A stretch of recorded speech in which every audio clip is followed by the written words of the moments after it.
Welcome to Cross Training with AI for EDU, Partnerships for Future-Proofing Teaching with AI.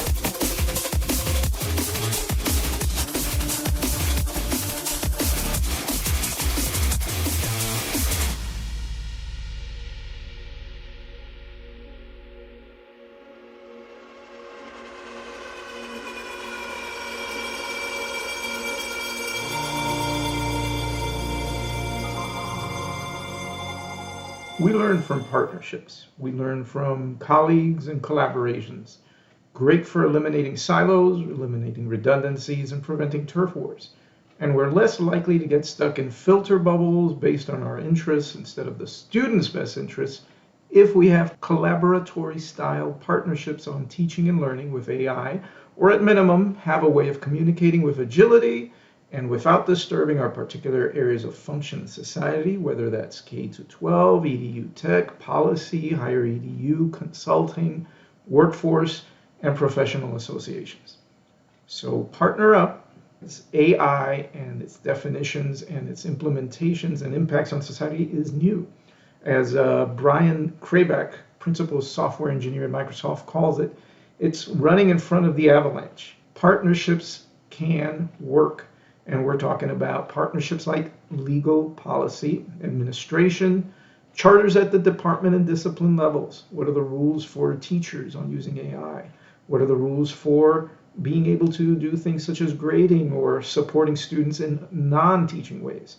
AI institutes from leaders in AI and educational associations, AAC&U, EDUCAUSE, UNESCO. AI task forces, both local and across different universities and colleges, workforce partners, since the workforce is where the education energy eventually drives the students, student support services, tutoring, writing centers, librarians, career services, clever interdisciplinary pairings among AI innovators, presented at AAC&U with educational technologist Lori Robbins and librarian Veronica Avila at Denison University, doing spectacular work, partnering and leveraging AI energy to serve the students. Even groups, educational groups in EDU, discussion groups, LinkedIn and social media circles of competencies, feedback channels, working together side by side, all focus on AI. Trending side by side, AI kindness and peace on earth. What more could you ask for? Well, if not, at least partnering and looking outside the immediate affinity group where you are, other faculty, student support services outside your division, your area of territorial function, can't prevent turf wars and recenter that energy on the student as a whole. I'm going to show you some videos in my particular college, Chandler Gilbert, in partnership with our Learning Center. In the presence of AI and AI literacy, how have you seen the impact, the use, the perspective of students who come in for writing support? A couple of weeks ago, I had an experience with a student that I feel like just captured everything. I was working with her on a personal narrative, and I just started to look at it, and pretty quickly, we as writing tutors can see that it was 100% generative AI. And I had chatted with the student a little bit beforehand, so I knew what the student sounded like, and I also knew the story that the student was trying to tell. And I just kind of said, can I ask you a impertinent question? Have you used generative AI to help form this essay?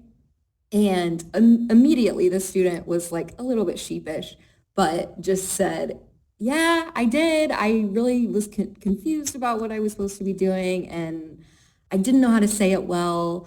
And once the student admitted, it opened up all these new possibilities as a writing tutor to help her communicate her story that she had already told me and put it on paper. Sure. So I'll just speak from my experience. I see a lot of students come in either saying they've used AI or asking for advice on how to use AI in their classes.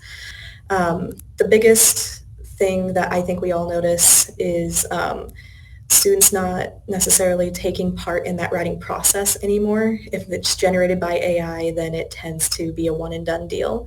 But they lose a lot of their voice, they lose a lot of who they are as writers, and it leaves out a lot of that development and decision-making processes that they need to make. Professors can suggest the Writing Center because we're partners with the AI. So we can help the student find their own voice in the AI, help them trust their own voice and use the tool in that way.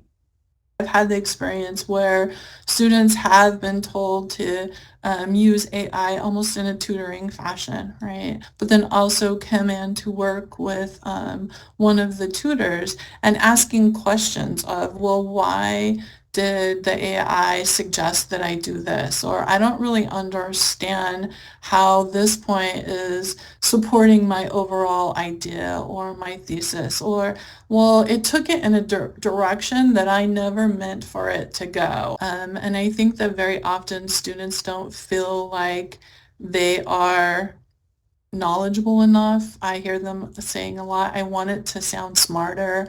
I want it to sound academic, right? So that's when their voice is lost, right? They're trying so hard to meet this standard that they believe that they should be aiming for, that their individual nuances of the writer is lost. I think from the Writing Center's perspective, helping our students again to feel empowered in their own learning, we have to be willing to have this partnership with the faculty where they recognize that the students need us as much as we need to be there for them.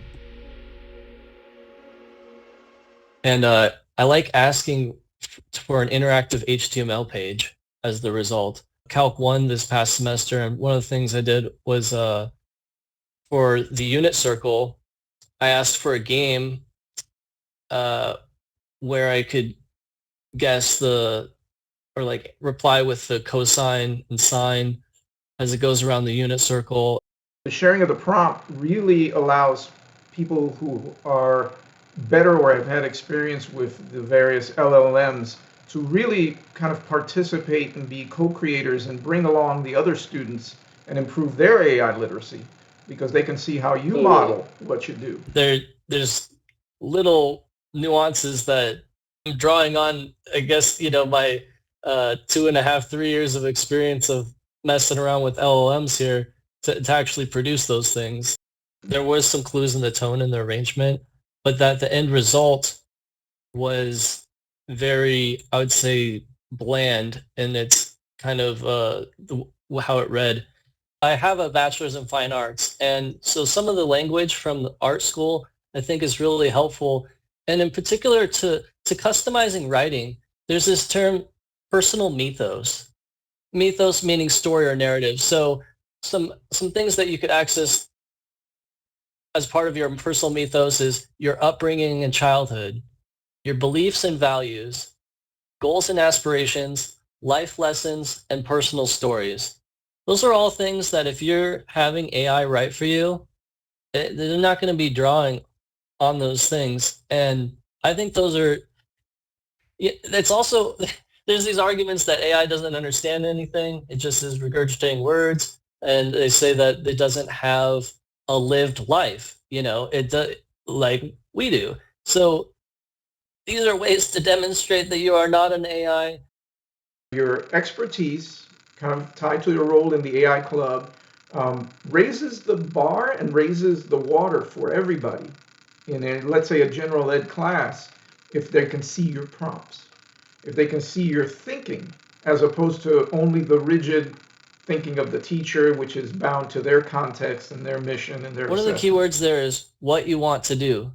Like, I feel like that hasn't been asked enough to the classes, what, it's like, is there something you want to do? Because if it was like a discussion board at the beginning of a class and someone's like, I want to do this, it doesn't have to be related to that class necessarily that you say you want to do this. But if you say you want to do X, Y, Z, and like a discussion board post and someone else is like, hey, I'm interested in that too. If the teacher's like, okay, I want to greenlight this, it's like, that could be amazing.